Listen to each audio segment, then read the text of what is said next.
I'm asking the question, should you marry for money? Or if you are married, should you have married for money? We all know, we've been talking about money issues are the #1 reason that 50% of all marriages fail, and that 75% of all second marriages fail because of money. Now, we have 5 moms on our stage right now, and all of them have young daughters, and all of them have very strong opinions about whether they'd want their young daughters to marry for money. Okay, Orencia. Yes. How old is your daughter? She's 7. And what do you teach her when it comes to money and men? I want her to get married to a guy that is financially secure, financing that he'll be able to provide for her. I know that you told her something about cookies. Yes, it's this little boy in her class. He's always trying to talk to her, and I tell him that if he can give her a cookie during lunchtime, then he can talk to her. If he can't, don't talk to him. Does the cookie symbolize money? Is that what it kind of symbolizes to you? I'm training her. That if he can't give you cookies. Yes, if he can't give you a cookie, don't compensate with him. Don't conversate. Don't conversate. Compensate, cookie. No cookie, no compensate. Okay. Flirt with her. I don't agree with that at all. No. What about that little girl's self-worth? No, but Tay. What about her self-independence? Well, she's going to be independent, but at the same time, he's flirting with her. He's trying to get to know her. What about what she stands for? Maybe he has something more meaningful than a cookie to offer her, like a friendship, which is much more important and valuable than teaching your daughter to go with him for something. A cookie can be here today and gone tomorrow. Well, tell me what happened on Valentine's Day.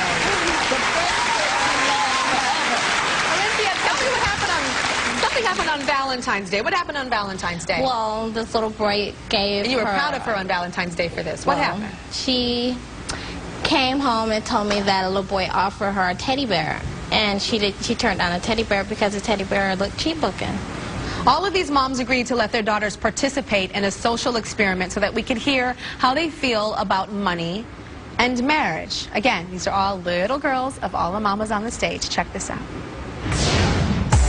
These cute and adorable little girls, ranging from different cultures and different backgrounds, represent the future women of America. With the help of specialist Cooper Lawrence, we wanted to see at what age do girls start recognizing men with money and have their first impressions already been made concerning happiness and wealth. Okay, between these two, who would you rather marry? Why did you choose the business guy? Because he's rich. Okay. Would anybody marry him? If he had a better job, I would marry him. People wouldn't really like him because he's touching like racist stuff. I think marrying someone who works on Wall Street would be better because we would share the same value. What kind of values does somebody on Wall Street have? To make money and have a nice lifestyle. Like nice clothes, nice house, a BlackBerry. The waiter or the movie star? Movie star. Movie star? Movie star. Movie star. He has a lot of money and buys a lot of stuff because he's famous, and I can buy stuff with him. I still wouldn't marry him if he had a lot of money because it really doesn't matter about the money. Okay. Now, do you think you would marry somebody who was a waiter? I think my mom would be mad if I can't marry a waiter. Would you marry him? Why not? Because he pick up his garbage and I think he'll make a lot. Okay, next guy. Actually, I can relate to this because when my mom and my dad met, and my dad told my mom that he wanted to be a teacher. And my mom said, I'm not marrying a teacher. So he went to law school. You could be the most richest person in the world and still be miserable. I think money can buy happiness. I want to marry somebody with a lot of money. I think money means very much to me, and I think money can also buy happiness.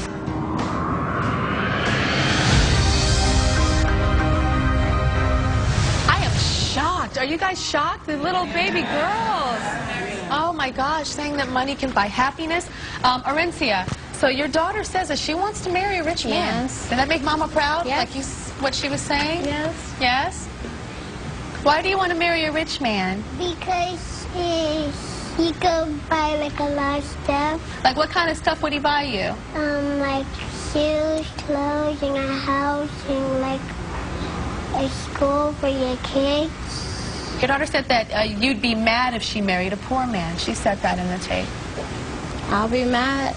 No, I just don't want it hard on my daughter. One, I do want her to be independent, but have, I want her to have a good education. I want her to be independent, but at the same time, I want her, if she's not strong enough, if someday a guy comes along and want to marry her, that he is independent himself. Sydney, in the tape, your daughter said that she wanted a certain lifestyle.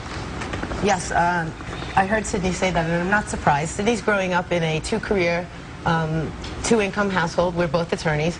And while she's saying that she would like nice things, it's clear to me that she's growing up in a house where she understands the work ethic. And both of us are hardworking. She knows that I joke about you can marry more money in 5 minutes than you can make in a lifetime, but it's extremely important to be independent and make your own living. I have a lot of friends. Wait. Tell me about this joke. I never heard that. You can marry more money in 5 minutes than you can earn in a lifetime. Earn in a lifetime. But you've joked and said that to her. I joke about that. Do you think subliminally she's like, yeah, you're right, I could? Well, every advantage that you can have in your life that makes it easier is certainly a good thing.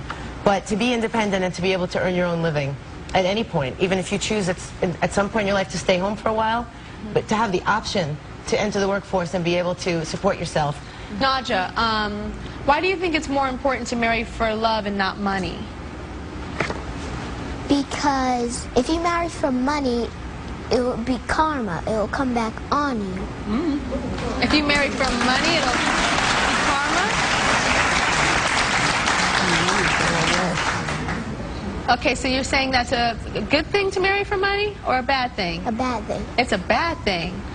Mama, she's preaching what you say. Yes. And how old are you, Nadja? 8.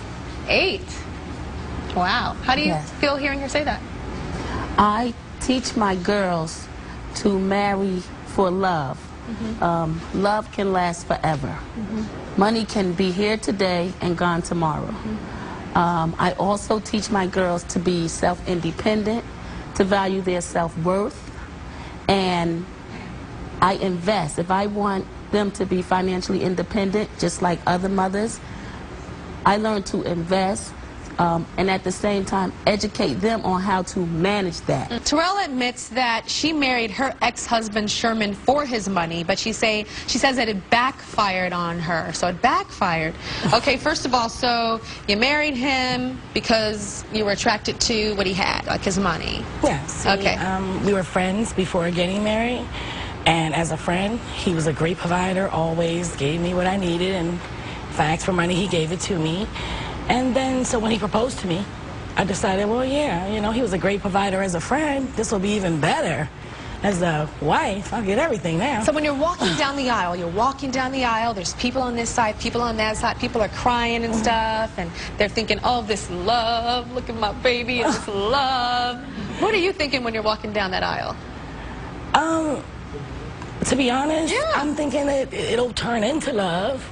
Wow. I'll get there. Don't worry. Just hold on. You'll get there. I'll get there. Okay. So, Sherman, what happened to your relationship? I know you lost your business. You went from having so much money to losing your business. Yes. And then what happened? I lost my wife because I couldn't provide the things that she wanted and the things that she needed.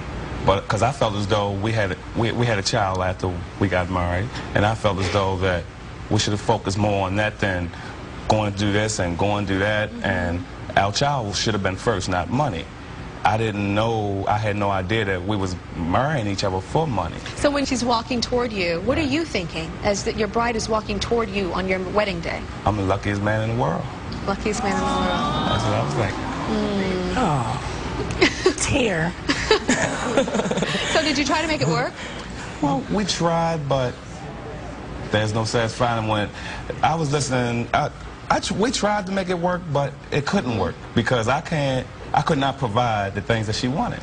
I understand it really broke you. Oh, yes. Yeah, it broke you to tears. Oh, yeah, I cried about it. I cried about it, but I couldn't let it kick me down. I had to pick myself up, brush myself off, and keep it moving because we have a child together. But Tyra, don't misunderstand anything. I did try. It wasn't like I just said, okay, well, finances is going, but it was like after we got married, he lost his car, he lost his job, everything was all on me, and I started feeling like, well, God, I might as well be by myself if I do everything all by myself. Well, especially